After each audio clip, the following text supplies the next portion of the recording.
El gato negro, por Edgar Allan Poe.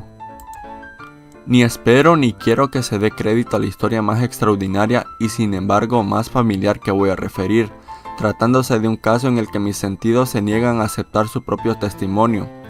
Yo habría de estar realmente loco si así lo creyera, no obstante, no estoy loco y con toda seguridad no sueño. Pero mañana puedo morir y quisiera aliviar hoy mi espíritu. Mi inmediato deseo es mostrar al mundo, clara, concretamente y sin comentarios, una serie de simples acontecimientos domésticos que por sus consecuencias me han aterrorizado, torturado y anonadado. A pesar de todo, no trataré de esclarecerlos. A mí casi no me han producido ningún otro sentimiento que el de horror, pero a muchas personas les parecerán menos terribles que a Barroques. Tal vez más tarde haya una inteligencia que reduzca mi fantasma al estado de lugar común, alguna inteligencia más serena, más lógica y mucho menos aceptable que la mía, encontrará tan solo en las circunstancias que relato con terror una serie normal de causas y de efectos naturalísimos. La docilidad y humanidad de mi carácter sorprendieron desde mi infancia.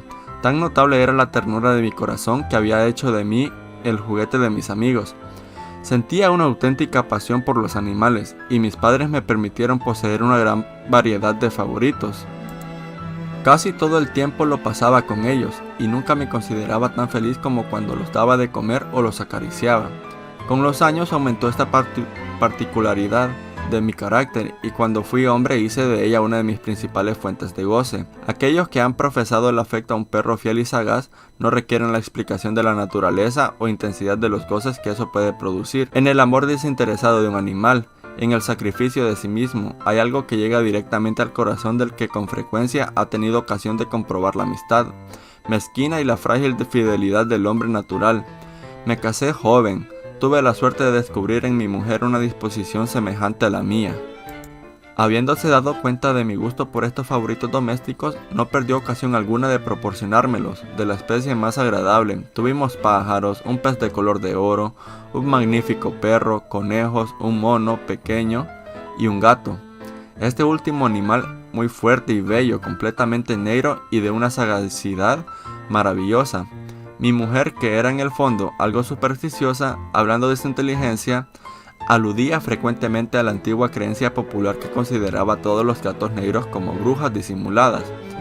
No quiere esto decir que hablara siempre en serio sobre este particular, y lo consigno sencillamente porque lo recuerdo. Plutón se llamaba así el gato. Era mi predilecto amigo, y solo yo le daba de comer, y a donde quiera que fuese me seguía por la casa. Incluso me costaba trabajo impedirle que me siguiera por la calle.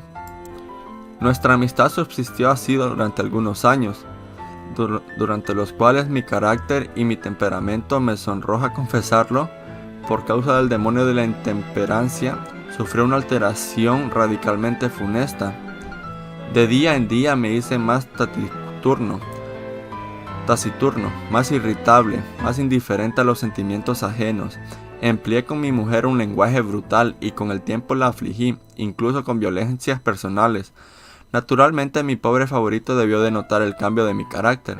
No solamente no les hacía caso alguno, sino que los maltrataba. Sin embargo, por lo que se refiere a Plutón, aún despertaba en mí la consideración suficiente para no pegarle. En cambio no sentía ningún escrúpulo en maltratar a los conejos, al mono e incluso al perro cuando por casualidad o afecto se cruzaban en mi camino. Pero iba secuestrándome mi mal, porque qué mal admite una comparación con el alcohol. Andando el tiempo, el mismo Plutón que envejecía y naturalmente se hacía un poco huraño, comenzó a conocer los efectos de mi perverso carácter. Una noche, en ocasión de regresar a casa completamente ebrio, de vuelta de uno de mis frecuentes escondrijos del barrio, me pareció que el gato evitaba mi presencia. Lo cogí, pero él, horrorizado por mi violenta actitud, me hizo en la mano con los dientes una leve herida. De mí se apoderó repentinamente un furor demoníaco. En aquel instante dejé de conocerme. Pareció como si de pronto mi alma original hubiese abandonado mi cuerpo, y una ruindad superdemoníaca saturada de ginebra se filtró en cada una de mis fibras de mi ser. Del bolsillo de mi chaleco saqué un cortaplumas, lo abrí y cogí al pobre animal por la garganta y deliberadamente le vacié un ojo. Me cubre el rubor, me abraza, me estremezco al escribir esta abominable atrocidad. Cuando al amanecer hube recuperado la razón, cuando se hubieran disipado los vapores de mi crápula nocturna, experimenté un sentimiento mitad horror, mitad remordimiento por el crimen que había cometido, pero todo lo más era un débil y cómodo sentimiento del alma. No sufrí sus acometidas, volví a sumirme en los excesos y no tardé en ahogar el vino todo lo recuerdo de mi acción. Curó entre tanto el gato lentamente. La órbita del ojo perdido presentaba, es cierto, un aspecto espantoso, pero después con el tiempo no pareció que se daba cuenta de ello. Según su costumbre iba y venía por la casa, pero como debí suponerlo, en cuanto me veía que me aproximaba a él, huía aterrorizado. Me quedaba aún lo bastante de mi antiguo corazón para que me afligiera aquella manifiesta antipatía en una criatura que tanto me había amado anteriormente. Pero este sentimiento no tardó en ser desalojado por la irritación como para mi caída final e irrevocable. Brotó entonces el espíritu de perversidad, el espíritu del que la filosofía no se cuida ni poco ni mucho. No obstante, tan seguro como que existe en mi alma, creo que la perversidad es uno de los primitivos impulsos del corazón humano, una de esas indivisibles primeras facultades o sentimientos que dirigen el carácter del hombre. ¿Quién no se ha sorprendido numerosas veces cometiendo una acción necia o vil por la única razón de que sabía que no debía cometerla? ¿No tenemos una constante inclinación, pese a lo excelente de nuestro juicio, a violar lo que es la ley, simplemente porque comprendemos que es la ley? Digo que este espíritu de perversidad hubo de producir mi ruina completa. El vivo e insondable deseo del alma de atormentarse a sí misma, de violentar su propia naturaleza, de hacer el mal por amor al mal, de hacer el mal por amor al mal, me impulsaba a continuar y últimamente llevaba a efecto el suplicio que había infligido al inofensivo animal. Una mañana, a sangre fría, ceñí un nudo corredizo en torno a su cuello y la ahorqué de la rama de un árbol. La ahorqué con mis ojos llenos de lágrimas, con el corazón desbordante del más amargo remordimiento. La ahorqué porque sabía que él me había amado y porque reconocía que no me había dado motivo alguno para encolerizarme con él. La ahorqué porque sabía que al hacerlo cometía un pecado mortal que se comprometía mi alma inmortal, hasta el punto de colocarla, si esto fuera posible, lejos incluso de la misericordia infinita del muy terrible y misericordioso Dios. En la noche siguiente al día en que fue cometida una acción tan cruel, me despertó del sueño el grito de ¡fuego! Ardía en las cortinas de mi lecho. La casa era una gran hoguera. No sin grandes dificultades, mi mujer, un criado y yo logramos escapar del incendio. La destrucción fue total, quedé arruinado y me entregué desde entonces a la desesperación. No intento establecer relación alguna entre causa y efecto con respecto a la atrocidad y el desastre. Estoy por encima de tal debilidad, pero me limito a dar cuenta de una cadena de hechos y no quiero omitir el menor eslabón. Visité las ruinas el día siguiente al del incendio, excepto una. Todas las paredes se habían derrumbado. Esta sola excepción la constituía un delgado tabique interior situado casi en la mitad de la casa, contra el que se apoyaba la cabecera de mi lecho. Allí la fábrica habría resistido en gran parte a la acción del fuego, hecho que atribuí a haber sido renovada recientemente. En torno a aquella pared se concentraba la multitud y numerosas personas examinaban una parte del muro con atención viva y minuciosa. Excitaron mi curiosidad las palabras extraño, singular y otras expresiones parecidas. Me acerqué y vi, a modo de un bajorrelieve, esculpido sobre la blanca superficie, la figura de un gigantesco gato. La imagen estaba copiada con una exactitud realmente maravillosa, rodeada del cuello del animal una cuerda. Apenas hube visto esta aparición porque yo no podía considerar aquello más que como una aparición.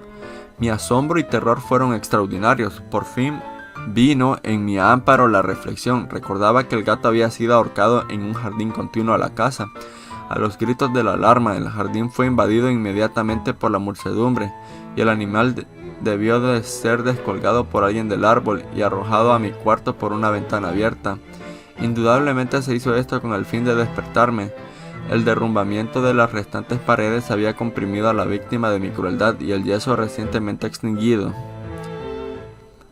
La cal del muro, en combinación con las llamas y el amoníaco del cadáver, produjo la imagen tal como yo la veía, aunque prontamente satisface así mi razón, ya que no por completo mi conciencia. No dejó, sin embargo, de grabar en mi imaginación una huella profunda del sorprendente caso que acabo de dar cuenta. Durante algunos meses no pude liberarme del fantasma del gato, y en todo este tiempo nació en mi alma una especie de sentimiento que se parecía, aunque no lo era, al remordimiento. Llegué incluso a lamentar la pérdida del animal y a buscar en torno mío, en los miserables tujurios, que la sazón frecuentaba otro favoritismo de la misma especie y de facciones parecidas que pudieran sustituirle. Hallábame sentado una noche medio aturdido en un bodegón infame, cuando atrajo repentinamente mi atención un objeto negro que yacía en lo alto de uno de los inmensos barriles de ginebra o ron que componían el mobiliario más importante de la sala. Hacía ya algunos momentos que miraba a lo alto del tonel, y me sorprendió no haber advertido el objeto colocado encima. Me acerqué a él y lo toqué. Era un gato negro enorme, tan corpulento como Plutón, al que se parecía en todo menos en un pormenor. Plutón no tenía un solo pelo blanco en todo su cuerpo, pero este tenía una señal ancha y blanca, aunque en forma indefinida, que le cubría casi toda la región del pecho. Apenas puse en él mi mano, se levantó repentinamente ronroneando con fuerza. Se restregó contra mi mano y pareció contento de mi intención. Era pues el animal que yo buscaba. Me apresuré a proponer al dueño su adquisición, pero este no tuvo interés alguno por el animal. Ni le conocía ni le había visto hasta entonces. Continué acariciándole y cuando me disponía a regresar a mi casa, el animal se mostró dispuesto a seguirme. Se lo permití, e inclinándome de cuando en cuando caminábamos hacia mi casa acariciándole. Cuando llegó a ella, se encontró como si fuera la suya y se convirtió rápidamente en el mejor amigo de mi mujer. Por mi parte, no tardó en formarse en mí una antipatía hacia él. Era pues precisamente lo contrario de lo que yo había esperado. No sé cómo ni por qué sucedió esto, pero su evidente ternura me enojaba y casi me fatigaba. Paulatinamente, estos sentimientos de disgusto y fastidio acrecentaron hasta convertirse en la amargura del odio. Yo evitaba su presencia, una especie de vergüenza y el recuerdo de mi primera crueldad me impidieron que lo maltratara. Durante semanas me abstuve de pegarle o de tratarle con violencia, pero gradual, insensiblemente llegué a sentir por él un horror indecible y a eludir en silencio como si huyera de la peste su odiosa presencia. Sin duda, lo que aumentó mi odio por el animal fue el descubrimiento que hice la mañana del siguiente día de haberlo llevado a la casa. Como Plutón, también él había sido privado de uno de sus ojos. Sin embargo, esta circunstancia contribuyó a hacerle más grato a mi mujer, ya que, como he dicho ya, poseía grandemente la ternura de sentimientos que fue en otro tiempo mi rasgo característico y el frecuente manantial de mis placeres más sencillos y puros. Sin embargo, el cariño que el gato demostraba parecía crecer en razón directa de mi odio hacia él. Con una tenacidad imposible de hacer comprender al lector, seguía constantemente mis pasos. En cuanto me sentaba acurrucándose bajo mi silla o saltaba sobre mis rodillas cubriéndome con sus caricias espantosas, si me levantaba para andar, metíase entre mis piernas y casi me derribaba, o bien clavando sus largas y agudas garras en mi ropa, trepaba por ellas hasta mi pecho. En esos instantes, aun cuando hubiera querido matarle de un golpe, me lo impedía en parte el recuerdo de mi primer crimen, pero sobre todo me apresuró a confesarlo, el verdadero terror del animal. Este terror no era positivamente el de un mal físico, y no obstante me sería muy difícil definirlo de otro modo. Casi me avergüenza confesarlo, aún en esta celda de malhechor. Casi me avergüenza confesar que el horror y el pánico que me inspiraba el animal habíanse acrecentado a causa de una de las fantasías más perfectas que es posible imaginar. Mi mujer, No pocas veces había llamado mi atención con respecto al carácter de la mancha blanca que he hablado y que constituía la única diferencia perceptible entre el animal extraño y aquel que había matado yo. Recordará sin duda el lector que esta señal, aunque grande, tuvo primitivamente una forma indefinida, pero lenta y gradual por las fases imperceptibles y que mi razón se esforzó durante largo tiempo en considerar como imaginaria. Había concluido adquiriendo una nitidez rigurosa de contornos. En este momento era la imagen de un objeto que me hace temblar nombrarlo. Era, sobre todo, lo que me hacía mirarle como a un monstruo de horror y repugnancia, y lo que, si me hubiera atrevido, me hubiese impulsado a librarme de él. Era ahora, digo, la imagen de una cosa abominable y siniestra, la imagen de una horca, oh lúgubre y terrible máquina de espanto y crimen, de muerte y agonía. Yo era entonces en verdad un miserable, más allá de la miseria posible humanidad, una bestia bruta, cuyo hermano fue aniquilado por mí con desprecio, una bestia bruta engendrada en mí, hombre formado imagen del Altísimo. Tan grande e intolerable infortunio. Ay, ni de día ni de noche conocía yo la paz y el del descanso. Ni un solo instante durante el día dejábame el animal, y de noche a cada momento cuando salía de mis sueños llenos de indefinible angustia. Era tan solo para sentir el aliento tibio de la cosa que sobre mi rostro y su enorme peso, encarnación de una pesadilla que yo no podía separar de mí y que parecía eternamente posada en mi corazón. Bajo tales tormentos sucumbió lo poco que había de bueno en mí, infames pensamientos convirtiéndose en mis infinitos, los más sombríos, los más infames de todos los pensamientos, las tristezas de mi humor, de costumbres se acrecentó hasta hacerme aborrecer a todas las cosas y a la humanidad entera. Mi mujer, sin embargo, no se quejaba nunca. Ay, era mi paño de lágrimas de siempre, la más paciente víctima de las repentinas, frecuentes e indomables expansiones de una furia a la que ciertamente me abandoné desde entonces. Para un quehacer doméstico me acompañó un día al sótano de un viejo edificio en el que nos obligara a vivir nuestra pobreza. Por los agudos peldaños de la escalera me seguía el gato, y habiéndome hecho tropezar la cabeza, me exasperó hasta la locura, apoderándome de una hacha y olvidando mi furor y el espanto pueril que había detenido hasta entonces mi mano. Dirigí un golpe al animal que hubiera sido mortal si lo hubiera alcanzado como quería, pero la mano de mi mujer detuvo el golpe. Una rabia más que diabólica me produjo esa intervención. Liberé mi brazo del obstáculo que éste lo detenía y le hundí a ella el hacha en el cráneo. Mi mujer cayó muerta instantáneamente y sin exhalar ni siquiera un gemido. Realizando el horrible asesinato, inmediata y resueltamente procuré esconder el cuerpo. Me di cuenta que no podía hacerlo desaparecer de la casa ni de día ni de noche, sin correr el riesgo de que se enteraran los vecinos. Asaltaron mi mente varios proyectos. Pensé que por un instante en fragmentar el cadáver y arrojar al suelo todos los pedazos. Resolví después cavar una fosa en el piso de la cueva y luego pensé en arrojarlo al pozo del jardín. Cambié la idea y decidí embalarlo en un cajón como una mercancía en la forma de costumbre y encargar a un mandadero que se lo llevase de casa. Pero por último me detuve ante un proyecto que consideraré el más factible. Me decidí a empaderarlo en el sótano, como se dice que hacían en la Edad Media los monjes con sus víctimas. La cueva parecía estar construida a propósito para semejante proyecto. Los muros no estaban levantados con el cuidado de costumbre y no hacía mucho tiempo que había sido cubierto toda su extensión por una capa de yeso que no dejó de endurecer la humedad.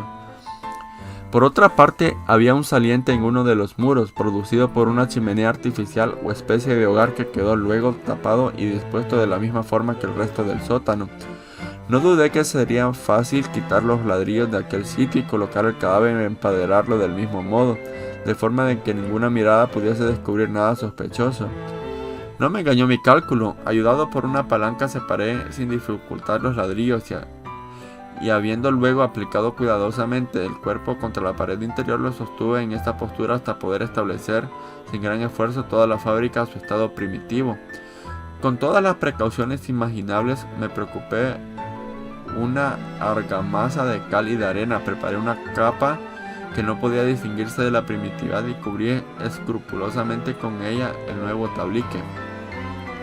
Cuando terminé, vi que todo había resultado perfecto. La pared no presentaba la más leve señal de arreglo.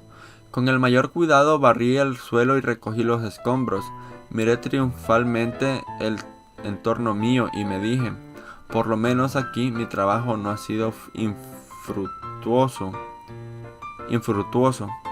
Mi primera idea entonces fue buscar al animal que fue causante de tal tremenda desgracia, porque al fin había resuelto el matarlo. Si en aquel momento hubiera podido encontrarle, nada hubiese evitado su destino, pero parece que el artificioso animal, ante la violencia de mi cólera, habíase alarmado y procuraba no presentarse ante mí, desafiando mi mal humor. Imposible describir o imaginar la apacible sensación de alivio que trajo mi corazón la ausencia de esa detestable criatura. En toda la noche se presentó, y esa fue la primera vez que gocé desde su entrada en la casa, durmiendo tranquila y profundamente. Sí, dormí con el peso de aquel asesinato en mi alma. Transcurrieron el segundo y tercer día. Mi verdugo no vino, y sin embargo, como un hombre libre, respiré una vez más. En su terror, el monstruo había abandonado para siempre aquellos lugares y ya no volvería a verle nunca. Mi dicha era infinita. Me inquietaba muy poco la criminalidad de mi tenebrosa acción. Incosé una especie de sumario que apuró un poco las averiguaciones. También se dispuso un reconocimiento, pero naturalmente nada podía descubrirse. Yo daba por asegurada mi felicidad futura. Al cuarto día después de haberse cometido el asesinato, se presentó inapropiadamente en mi casa un grupo de agentes de policía y procedió de nuevo a una rigurosa investigación del local. Sin embargo, confiado en lo penetrable del escondite, no experimenté ninguna turbunación. Los agentes quisieron que les acompañase a su pesquisa. Fue explorado hasta el último rincón. Por tercera o cuarta vez bajaron por último a la cueva. No me alteré en lo más mínimo, como el de un hombre que reposa en la inocencia de mi corazón latía pacíficamente. Recorrí el sótano de punta a punta, crucé los brazos sobre mi pecho y me pasé indiferentes de un lado a otro. Plenamente satisfecha, la policía se disponía a abandonar la casa. Era demasiado intenso el júbilo de mi corazón para que pudiera reprimirlo. Sentía la viva necesidad de decir una palabra tan solo a modo de triunfo, y hacer doblemente evidente su convicción con respecto a mi inocencia. Señores, dije por último, cuando los agentes se subían a la escalera, es para mí una gran satisfacción. Habrá desvanecido sus sospechas. Deseo que todos ustedes una buena salud y un poco más de cortesía. Dicho sea de paso, señores, tienen ustedes aquí una casa construida. Apenas sabía lo que hablaba, en mi furioso deseo de decir algo al aire deliberado. Pues puedo asegurar que esta es una casa excelentemente construida en estos muros. ¿Saben ustedes, señores? Estos muros están construidos con una gran solidez. Entonces, por una fanfarronada frenética, golpeé con fuerza un bastón que tenía en la mano, en ese momento precisamente sobre la pared del tabique, tras el cual yacía la esposa de mi corazón. Ah, que por lo menos Dios me proteja y me libre de las garras del archidemonio. Apenas hubo hundido en el silencio el eco de mis golpes, me respondió una voz desde el fondo de la tumba. Era primero una queja velada y encontrada como el sollozo de un niño. Después, enseguida se hinchó en un prolongado sonoro y continuó completamente normal e inhumano. Un alarido, un aullido, la mitad de horror y mitad triunfo, como solamente puede brotar del infierno. Horrible armonía que surgiera al unísono de las gargantas de los condenados en sus torturas y de los demonios que gozaban en la condenación. Sería una locura expresaros mis sentimientos. Me sentí desfallecer y, tambaleándome, caí contra la pared opuesta durante un instante, deteniéndose en los escalones los agentes. El terror los había dejado atónitos. Un momento después, 12 brazos robustos atacaron la pared, que cayó de la tierra de un golpe. El cadáver, muy desfigurado y ya cubierto de sangre coagulada, apareció rígido en los ojos de los circundantes. Sobre su cabeza, con las rojas fauces dilatadas y llameando el único ojo que posaba el odioso del animal, cuya astucia me llevó al asesinato y cuya reveladora voz me entregaba al verdugo. Yo ya había emparedado al monstruo en la tumba.